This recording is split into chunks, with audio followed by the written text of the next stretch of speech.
देश का कोरोना का आंकड़ा सामने आ गया है। बीते 24 घंटों का जो आंकड़ा है वो है 1,0636 केस। कल की तुलना में फिर केसेस घटे हैं और जो मौत का आंकड़ा वो है 2,427, यानी कि मौत का आंकड़ा भी कल की तुलना में गिरा है, कम हुआ है।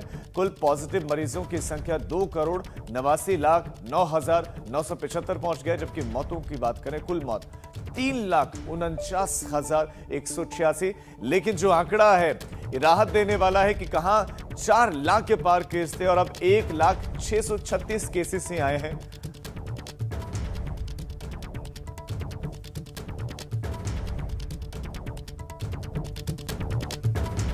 चलिए आगे बढ़ते हैं और अब खबर उत्तरकाशी से, जहां गंगोत्री नेशनल हाईवे बंद हो गया है। गंगोत्री नेशनल हाईवे बंद, गंगनानी सुनगर के पास ये हाईवे बंद हो गया है। गंगनानी सुनगर के पास हाईवे बंद, और वजह क्या है वो आप तस्वीरों में देख सकते हैं। चूंकि पहाड़ से लगातार मलबा गिर रहा है, लगातार मलबा आने की वजह से सड़क बंद हो गई है। आवाजाही संभव नहीं है।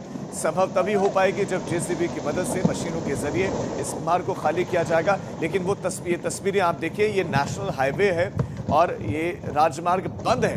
कितने बड़े बड़े पत्थर, बोल्डर गिर रहे हैं, आप अंदाजा लगा सकते हैं कि अगर यहां से कोई गुजरे तो क्या होगा। दिग्वीर बिष्ट हमारे सहयोगी वहां से हमारे साथ जुड़ गए हैं। दिग्वीर, इस वक्त क्या हालात हैं? क्या मार्ग को खोलने का कार्य शुरू हो पाया है या नहीं?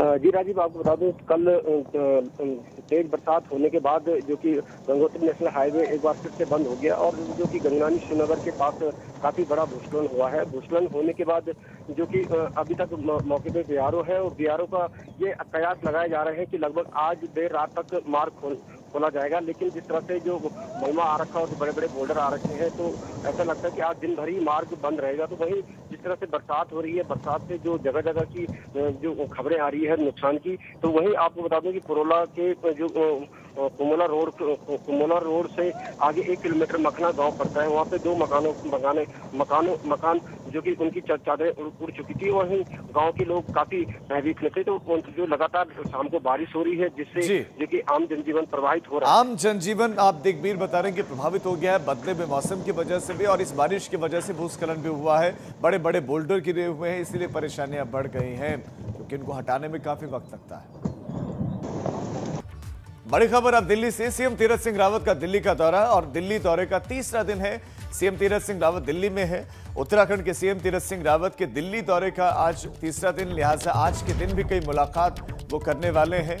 2 दिनों की तरह आज भी सीएम कई लोगों से मिलेंगे। आज उनकी मुलाकात हाईवे प्रोजेक्ट को लेकर होने वाली है। सड़क परिवहन मंत्री नितिन गडकरी के साथ उनकी आज मुलाकात होगी। वहीं पीएम मोदी से भी मुलाकात को लेकर सस्पेंस हालांकि बरकरार है। ये मुलाकात होगी या नहीं, ये अभी भी तय नहीं हुआ है। अविनाश तिवारी हमारे संवाददाता दिल्ली से हमारे साथ जुड़ गए ज्यादा जानकारी के साथ। अविनाश, आज कौन कौन से केंद्रीय मंत्रियों से मुख्यमंत्री को मुलाकात करनी है, ये तो आप बताएं। साथ साथ बताएं कि क्या प्रधानमंत्री नरेंद्र मोदी से मुलाकात होगी या फिर नहीं, क्या टाइम मिला पीएमओ की तरफ से या नहीं?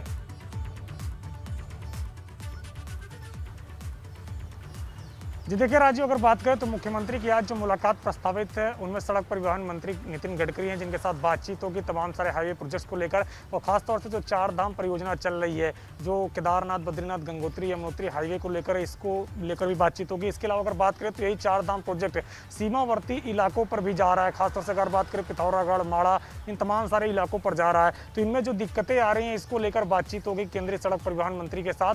इसके अलावा जो और भी तमाम सारे हाईवे प्रोजेक्ट्स हैं उत्तराखंड के अंदर, उसको लेकर बातचीत होगी। जहां तक बात रही प्रधानमंत्री के साथ मुलाकात की, तो प्रधानमंत्री के साथ मुलाकात अब नहीं होगी, क्योंकि मुख्यमंत्री ने कोरोना टेस्ट नहीं कराया था। लिहाजा चूंकि प्रधानमंत्री के साथ मुलाकात से पहले प्रोटोकॉल है कि 72 घंटे पहले का जो कोरोना रिपोर्ट है वो होना चाहिए। मुख्यमंत्री ने कोविड टेस्ट नहीं कराया था, लिहाजा इस वजह से वो अगले हफ्ते दोबारा फिर दिल्ली आएंगे और तब उनकी प्रधानमंत्री नरेंद्र मोदी से मुलाकात होगी। हालांकि अगर कल बात करें तो प्रधानमंत्री के सलाहकार भास्कर खुलबे, उन्होंने उत्तराखंड सदन जाकर मुख्यमंत्री के साथ मुलाकात की और उत्तराखंड में जितनी भी केंद्र सरकार की परियोजनाएं चल रही है, ऑल वेदर रूट हो या फिर बद्रीनाथ का जो प्रोजेक्ट हो, केदारनाथ का प्रोजेक्ट हो, इन तमाम सारे प्रोजेक्ट को लेकर उन्होंने मुख्यमंत्री के साथ अविनाश, यानी कि आप बड़ी जानकारी जो दे रहे हैं, एक बार फिर मैं चाहता हूं कि आप दर्शकों को बताएं। प्रधानमंत्री नरेंद्र मोदी से अब मुख्यमंत्री की मुलाकात इस दौरे में तो नहीं होगी, अगले दौरे में आएंगे तो प्रधानमंत्री नरेंद्र मोदी से मुलाकात करेंगे। जी बिल्कुल, इसी हफ्ते आज सोमवार है, रविवार को फिर से मुख्यमंत्री एक बार फिर से आएंगे 5 दिनों के बाद। उसके बाद फिर सोमवार को उनकी मुलाकात प्रधानमंत्री नरेंद्र मोदी के साथ होगी। इस बार उन्होंने प्रधानमंत्री के सलाहकार भास्कर खुल्बे के साथ मुलाकात करके उनको उत्तराखंड की तमाम सारी परियोजनाओं से अवगत कराया कि केंद्र सरकार की जो परियोजनाएं चल रही हैं वो किस तरीके से चल रही है और आगे किस तरीके से वो कंप्लीट होगी। इन तमाम सारी चीज़ों को लेकर उनकी प्रधानमंत्री के सलाहकार से बातचीत हो चुकी है, लेकिन जो सबसे महत्वपूर्ण है प्रधानमंत्री से मुलाकात, वो अब अगले हफ्ते ही होगी। जी अविनाश, बहुत शुक्रिया आपका इस जानकारी के लिए। प्रधानमंत्री नरेंद्र मोदी से आज मुलाकात नहीं होगी सीएम तीरथ सिंह रावत की, अब अगले हफ्ते यानी कि रविवार के दिन बताया जा रहा है। अब से 5 दिनों के बाद मुख्यमंत्री फिर से दिल्ली आएंगे और सोमवार को प्रधानमंत्री नरेंद्र मोदी से मुलाकात करेंगे। चूंकि एक प्रोटोकॉल है, प्रधानमंत्री से मिलने से पहले 72 घंटे की आपके पास कोरोना नेगेटिव रिपोर्ट होनी चाहिए, तभी आप मुलाकात कर पाएंगे। और सीएम ने अपना कोविड का टेस्ट नहीं करवाया है। और अब बात करते हैं कोविड महामारी की। इसके रोकथाम के लिए उत्तराखंड में लगातार प्रयास किए जा रहे हैं। कोरोना कर्फ्यू को 1 हफ्ते के लिए और बढ़ा दिया गया है। हालांकि कुछ रियायतें भी हैं। कुछ रियायतों के साथ प्रदेश में अब 15 जून की सुबह 6 बजे तक कोरोना कर्फ्यू जारी रहेगा। इसमें फल, सब्जी, दूध की दुकानें हर दिन सुबह 8 बजे से दोपहर 12 बजे तक खुलेंगी। शराब की दुकान 9, 11 और 14 जून को सुबह 8 बजे से दोपहर 1 बजे तक खुलेंगी।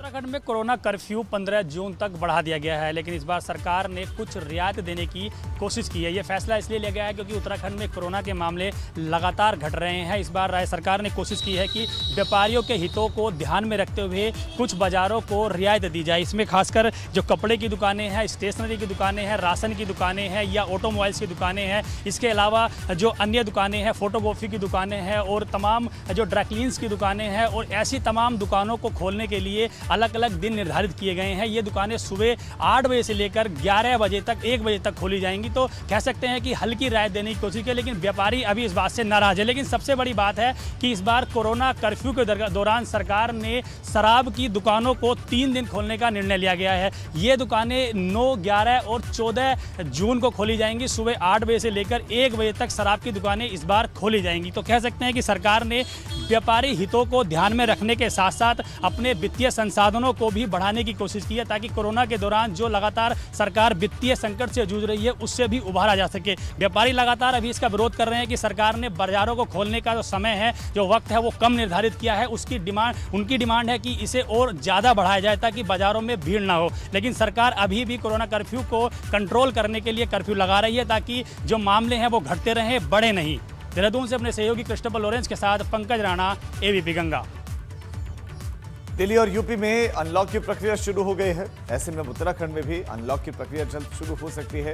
ये कहा जा रहा है कि उत्तराखंड में जब संक्रमण के केसेस कम होंगे और संक्रमण के कम केसेस वाले इलाकों में बाजार खुलने की तैयारियां हैं, लेकिन ये फैसला प्रदेश सरकार ने जिला अधिकारियों की रिपोर्ट के आधार पर ही लेगी। अब उत्तरकाशी, अल्मोड़ा, चंपावत और रुद्रप्रयाग जिलों में अभी कोविड के एक्टिव मामले दूसरे जिलों की तुलना में कम है। ऐसे में यहाँ पर छूट मिल सकती है। जिलाधिकारियों को रिपोर्ट सौंपनी है। निश्चित रूप से ग्राफ नीचे आ रहा है, लेकिन अगर आप देखेंगे कल का आपको 600 के आसपास था, उससे पहले दिन आपको 1000 मिला, उससे पहले दिन 500 कुछ था, उससे पहले दिन 800 कुछ था। अभी आंकड़ों का इंतजार कर रहे हैं और तहसील वाइज हम लोग आंकड़े मंगवा रहे हैं। कल आंकड़े प्राप्त होने के बाद अगर आशानुरूप आंकड़े होंगे तो निश्चित रूप से ढलाई दी जाएगी। और इसी खबर पर पंकज राणा हमारे संवाददाता देहरादून से हमारे साथ जुड़ गए हैं। पंकज, व्यापारी लगातार प्रदर्शन कर रहे थे, ताली थाली बजाकर प्रदेश के हर एक जिले से लगभग तस्वीर आई थी प्रोटेस्ट करते हुए। तो क्या अब व्यापारी वर्ग सरकार के इस फैसले से खुश है? रियायतों में चूंकि बाजार जो है, दुकानें कुछ खुल सकती है। इसके अलावा सवाल ये है कि जिलाधिकारियों से रिपोर्ट ली जाएगी, तो क्या जिलाधिकारियों ने अपनी रिपोर्ट सौंप दी है राज्य सरकार को, या वो सौंपेंगे कि क्या वो जिले में रियायत दे सकते हैं या फिर नहीं? बिल्कुल राजीव, देखिए सबसे पहले व्यापारियों की बात कर लेते हैं। व्यापारी अभी इस बात से खुश नहीं है कि जो बाज़ारों में रियायत दी गई है वो पर्याप्त है। व्यापारियों का कहना है कि उन्हें कम से कम हर रोज़ दुकान खोलने की अनुमति मिलनी चाहिए, चाहे वो 1 घंटे के लिए हो या 2 घंटे के लिए, क्योंकि अगर एक दिन दुकान खोली जाती है तो बाज़ारों में भीड़ ज़्यादा हो सकती है। और जिला अधिकारियों से राज्य सरकार ने रिपोर्ट मांगी है। संभवतः माना जा रहा है कि अगले 2 दिन के अंदर सभी प्रदेश के 13 जिलों से जिलाधिकारी रिपोर्ट सरकार को सौंप देंगे। तहसील स्तर पर पहले इसकी मॉनिटरिंग की जाएगी, किस तरह से सरकार तहसील स्तर पर बाजार खोलेगी। अगर तहसील स्तर पर आंकड़े 50 से कम हुए या उससे भी नीचे हुए तो सरकार फिर तहसील स्तर पर बाजार खोलने पर फैसला ले सकती है। जिला स्तर पर सभी जिलों से रिपोर्ट मांगी गई है और उसके बाद सरकार जिले को भी खोलने पर रियायत दे सकती है। जैसे जिस तरह से पहाड़ी जिलों पे जिस तरह से मामले 100 से भी नीचे आ रहे हैं, और इसमें कम से कम ये कहा जा सकता है कि सरकार बाज़ारों को जिले स्तर पर खोल सकती है। पहले पहाड़ी जिलों पर रियायत दी जाएगी और उसके साथ साथ ही ये भी फैसला लिया जा सकता है कि यदि एक ज़िले से आपको दूसरे ज़िले में जाना है तो आपको RT-PCR की नेगेटिव रिपोर्ट दिखानी होगी। तो ये तमाम चीज़ें आने वाले 2 दिनों के अंदर हो सकती हैं। जिले से रिपोर्ट मांगी गई है, उसके आधार पर अनलॉक की प्रक्रिया की जाएगी। लेकिन जिस तरह से राजीव 15 जून तक कोरोना कर्फ्यू बढ़ाया गया है और सरकार ने तमाम रियायतें देने की कोशिश की है, तो ये कह सकते हैं कि आने वाले दिनों में यदि कोरोना के मामले कम होते हैं, जिस तरह से 446 मामले कल आए थे, उसके बाद अगर आज भी मामले कम आते हैं तो 15 तारीख से पहले भी सरकार इस ओर फैसला ले सकती है अनलॉक की ओर, क्योंकि परिवहन निगम के साथ साथ तमाम जो टैक्सी यूनियन है या तमाम जो वाहन चालक है वो भी परेशान है। उनके वाहन नहीं चल रहे हैं, उनकी किस्तें नहीं दी जा रही हैं। तो इसलिए सरकार ये कोशिश कर रही है कि कोरोना के मामले कम हों तो फिर इन लोगों को भी कम संख्या के आधार पर वाहनों को चलने की अनुमति दी जा सके। जी पंकज, बहुत शुक्रिया आपका इस तमाम जानकारी के लिए। तो लोगों को परेशानियां हो रही हैं, व्यापारी वर्ग इस बात से पूरी तरह संतुष्ट नहीं है कि हफ्ते में कुछ ही दिन वो दुकान खोल सके। वो चाहते हैं कि रोजाना उनकी दुकानें खुले। आगे बढ़ते मसूरी में क्याकुली भट्टा ग्राम में मेरे गांव मेरे सड़क के तहत कैबिनेट मंत्री गणेश जोशी की तरफ से सड़क करीब 20 लाख रुपए की लागत से बनी हुई ये सड़क, इसका लोकार्पण किया गया। वहीं करीब 60 लाख रुपए से बनने वाली सड़क का शिलान्यास भी किया गया और इस मौके पर ग्रामीणों के द्वारा क्षेत्र के विकास के लिए कुछ मांग पत्र भी दिए गए, जिसको कैबिनेट मंत्री गणेश जोशी ने तत्काल निस्तारण करते हुए संबंधित अधिकारियों को निर्देश दिए। 10 साल से करोड़ों रुपए के विकास कार्य हमने कराए हैं। उसी कड़ी में आज 80 लाख के सड़क और सड़कों का लोकार्पण हमने यहाँ पर किया है। और आगे भी एक मांग पत्र मुझे मिला था, एक पुलिया और सड़क की मांग की, हमने उसको हाथों हाथ स्वीकृत कर दिया है, क्योंकि हम भारतीय जनता पार्टी सबका साथ, सबका विकास और सबका विश्वास, विकास के दम पर हमने लोगों के विश्वास को जीता है। यही कारण है कि लगातार इस क्षेत्र की जनता का प्यार मुझे मिलता है और आगे भी उनको भरोसा दिलाया कि जो भी विकास के काम होंगे उसमें चाहे कहीं से भी करें, उनको पूरा करना हमारी जिम्मेदारी है। पूर्व सीएम त्रिवेंद्र सिंह रावत ने सरकार को सुझाव दिया है कि अब सरकार को 4 धाम यात्रा को शुरू करने पर विचार करना चाहिए। त्रिवेंद्र सिंह रावत का कहना है कि जिन लोगों को कोविड की 2 डोज लग चुकी है उन्हें 4 धाम के लिए जाने की छूट मिलनी चाहिए।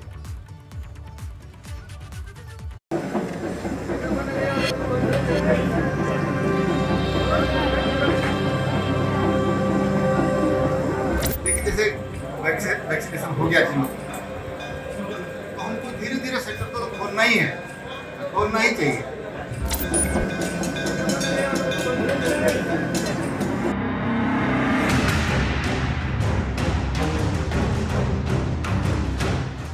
दूसरे की सुरक्षा को खतरे में डालना मैं समझता हूँ आज की इस तारीख में उचित प्रतीत नहीं। पूर्व सीएम त्रिवेंद्र सिंह रावत कह रहे हैं कि जिन लोगों को कोविड की 2 डोज लग चुकी हैं, उन्हें 4 धाम यात्रा के लिए जाने की छूट मिलनी चाहिए। पूर्व सीएम की दलील है कि 4 धाम यात्रा हिंदुओं की आस्था से जुड़ी है। ऐसे में अब कोरोना के मामले कम हो रहे हैं, इसलिए सरकार को यात्रा को अनलॉक करने के बारे में सोचना चाहिए। जिन लोगों को डबल वैक्सीनेशन हो गया है उनके लिए हमको इस यात्रा को ओपन कर देना चाहिए। और जो हमारे पंडित पुरोहित है, अगर उनमें से किसी का डबल वैक्सीनेशन नहीं हुआ है तो उनको वैक्सीनेट कर देना चाहिए प्राथमिकता के आधार पर, ताकि जो हमारी यात्रा है, देखो हमारी यात्रा का सीजन है जून का महीना, जुलाई से तो वैसे ही बारिश के कारण 25 जून के बाद वैसे ही बहुत कम हो जाती है।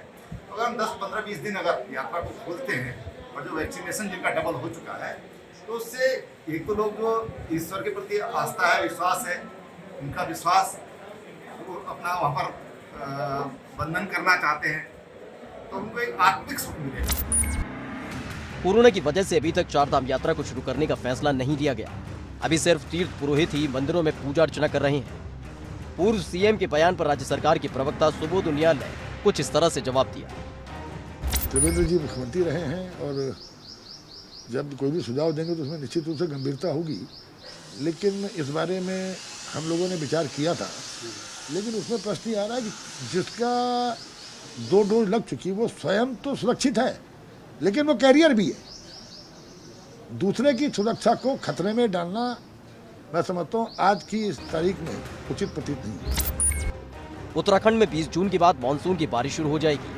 जाहिर है अभी करीब 2 हफ्ते का समय बाकी है जब चारधाम यात्रा ठीक से संचालित हो सकती है, क्योंकि बरसात के मौसम में तो यात्रा ज्यादातर समय बाधित ही रहती है। एबीपी गंगा के लिए देहरादून से रवि केंद्रा की रिपोर्ट। पूर्व सीएम त्रिवेंद्र सिंह रावत की मांग है कि अब चारधाम यात्रा को खोलने पर विचार करना चाहिए और इस पर गंगोत्री धाम के पुरोहितों की प्रतिक्रिया आई है। तीर्थ पुरोहितों का कहना है कि सरकार को ऐसी व्यवस्था करनी चाहिए थी कि यात्रा भी चलती रहे और कोविड के नियमों का पालन भी होता रहे। पुरोहितों का यह भी कहना है कि अगर पूर्व सीएम को उनकी इतनी ही चिंता है तो फिर उन्होंने मुख्यमंत्री रहते हुए पुरोहितों और हक हकूकधारियों के हितों के बारे में क्यों नहीं सोचा। तीर्थ पुरोहितों ने पूर्व में भी कहा है कि सरकार ऐसी कोई व्यवस्था करे जिससे जो है यात्रा भी चलती रहे और कोविड का भी पालन हो सके, जैसे 72 घंटे की RT-PCR तमाम ऐसी बातें तीर्थ पुरोहितों ने कपाट खुलने से पूर्व कही। मैं त्रिवेंद्र सिंह रावत जी से कहना चाहता हूं कि आपको आज व्यापारियों की बड़ी चिंता हो रही है। इससे पूर्व आप पूर्व मुख्यमंत्री रह चुके हैं, तब तो आपने कभी भी व्यापारियों के बारे में और चारधाम में जो तीर्थ पुरोहित हैं उनके बारे में कभी सोचा नहीं, उनके बारे में कोई आपने वार्ता नहीं की। आपके पास ज्ञापन आए तब आपने कोई बात नहीं। आज आपको जो है जब आप पूर्व हो गए तब आपको बड़ी चिंता हो रही है और आपको लग रहा है कि यहाँ का व्यवसाय चलना चाहिए। आपने सबसे बड़ा जो आपने उल्टा काम जो इन तीर्थों पर किया है वो देवस्थानम बोर्ड बना करके जो थोपा है आपने, उसको जो एक बहुत जो काला कानून जो है इन तीर्थों पे थोपा हुआ है। और हम सब तीर्थ पुरोहित लगातार इस चीज का विरोध करते आ रहे हैं, धरना प्रदर्शन करते आ रहे हैं। उस बात पर आपने कभी नहीं बोला है। जोशीमठ में बद्रीनाथ धाम से जुड़े हुए तीर्थ पुरोहितों ने क्या कहा वो भी सुन लीजिए। पूर्व में भी अपने सरकार से आग्रह किया था कि भाई ऐसी एक व्यवस्था बनाई जाए जिस पर धाम में यात्री भी आता रहे और लोगों का भरण पोषण जो है जो होता रहे और साथ ही साथ यात्रा भी धीरे धीरे चलती रही और कोविड के नियमों का भी पालन किया जा सके। तो सरकार ने इस तरफ तो अभी ऐसे कोई ध्यान तो दिया नहीं। रही बात टीएसआर साहब के इस बयान को लेकर के, तो इसमें हमें तो उनसे एक बात कहनी है। पिछले वर्ष जब ऐसी ही आपदा आई थी जिससे वो स्वयं मुख्यमंत्री थे, तो उन्होंने क्या किया? हम तो लगातार ज्ञापन के द्वारा अन्य मांगों के द्वारा हमसे लगातार करते रहे, लेकिन उन्होंने हमारी एक भी नहीं सुनी।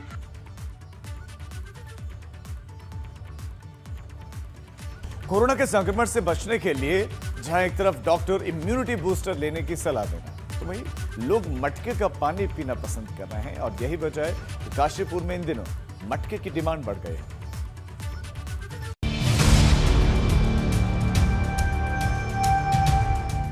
काशीपुर शहर की सड़कों पर इन दिनों मटकों की भरमार है। सड़क पर जहां तहां मटके बिखरे मिलेंगे। कुम्हार का कहना है कि कोरोना की वजह से मटके की बिक्री काफी बढ़ गई है। क्या फायदे हैं घड़े का पानी पी के? ठंडा पानी भी आराम है, नहीं होगा। और क्या लोग खरीद रहे हैं घड़े? कितने घड़े बेच दिए इस बार? कोरोना से बचने के लिए डॉक्टर ठंडा पानी पीने से परहेज करने की सलाह देते हैं। यही वजह है कि लोग अब फ्रिज का पानी पीने की बजाय मटका का पानी पीना पसंद कर रहे हैं। घड़े का पानी कहीं ना कहीं बहुत उपयोगी है और जो एक थ्रोट इन्फेक्शन, गले का इन्फेक्शन, बहुत सारी ऐसी चीज़ें देखने में आती हैं वो घड़े के पानी से नहीं है। निर्मलता, शुद्धता घड़े के पानी का एक प्रतीक है जिसको हम लोगों को अपने जीवनचर्या में आगे लाना चाहिए। देखा जाए तो कुम्हार की सबसे ज्यादा बिक्री दिवाली के मौके पर होती है, लेकिन पिछली 2 दिवालियां तो कोरोना के खौफ में बीत गई, जिससे कुम्हार को मायूसी हाथ लगी। जाहिर है मटके की बिक्री बढ़ने से कुम्हार भी खुश है। काशीपुर से विकास गुप्ता, एबीपी गंगा।